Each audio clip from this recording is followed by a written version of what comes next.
Assalamualaikum warahmatullahi wabarakatuh. Perkenalkan, nama saya Zelda Bilananto Supriandi dari semester 3C. Di sini saya akan mereview jurnal hukum pidana lanjutan pada pertemuan ke-15 yang berjudul Perlindungan Hukum Terhadap Perempuan yang Melakukan Aborsi Akibat Perkosaan oleh Nurul Afni Hairani. Kata aborsi muncul dari kata abortus yang memiliki arti kelahiran seorang janin yang dilakukan sebelum waktunya untuk dilahirkan atau sebelum waktunya. Kata lain yang bisa masyarakat kenal adalah kelahiran prematur, dalam bahasa Belanda adalah mikram, atau disebut dengan keguguran. Aborsi atau pengguguran kandungan di dalam hukum merupakan sebuah perbuatan melakukan penghentian kehamilannya, menghilangkan janinnya ataupun mematikan janinnya tanpa melihat usia kandungannya di dalam kandungannya. Sementara itu, di dalam ilmu kedokteran, aborsi merupakan adanya faktor kesengajaan di dalam diri ibunya dengan sengaja membunuh janinnya. Sedangkan menurut kedokteran, aborsi adalah terdapat faktor kesengajaan dalam ibunya yang untuk menghilangkan janinnya. Tindakan aborsi merupakan, menurut Kitab Undang-Undang Hukum Pidana, di Indonesia dikategorikan sebagai tindak kriminal atau dikategorikan sebagai kejahatan terhadap nyawa. Pada Kitab Undang-Undang Hukum Pidana yang mengatur hal ini adalah pasal 229, 346 sampai 349 dan 539. Diterangkan bahwa pasal 346 akan sama-sama menjerat seorang ibu yang mengandung maupun orang lain yang membantu untuk melakukan aborsi secara sengaja terhadap janin yang dikandungannya.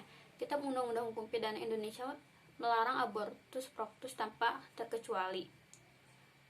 Perlindungan hukum ialah memberikan pelayanan terhadap masyarakat di mana kerugian orang lain yang diberikan terhadap masyarakat, supaya nantinya masyarakat mendapatkan semua hak yang terdapat dalam hukum, yang dimana ialah beberapa upaya-upaya penegakan hukum agar dapat diberikan oleh aparat penegak hukum masyarakat mendapatkan rasa keamanan. Dalam hukum pidana positif, masih diberlakukan pengayoman terhadap korban masih dominan dalam pengayoman yang tidak tentu atau pelindungan yang belum langsung.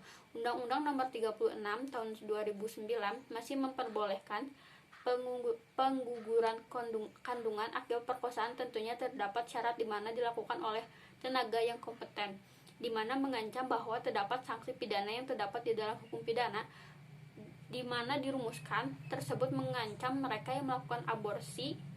Sedangkan di dalam Kitab Undang-Undang Hukum Pidana tentunya masih belum mempedulikan alasan yang dilakukan. Jika abortus provocatus ialah pilihan di mana mesti harus ditempuh oleh korban perkosaan meskipun permintaan dirinya atau dibantu oleh orang lain atas persetujuan maupun tanpa disetujui oleh perempuan korban akibat perkosaan, di mana dalam Kitab Undang-Undang Hukum Pidana, perempuan tersebut tidak dapat lepas dari jeratan pidana.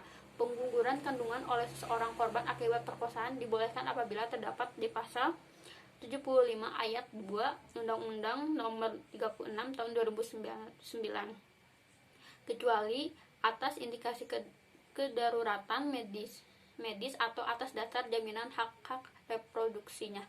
Sekian dari saya. Wassalamualaikum warahmatullahi wabarakatuh.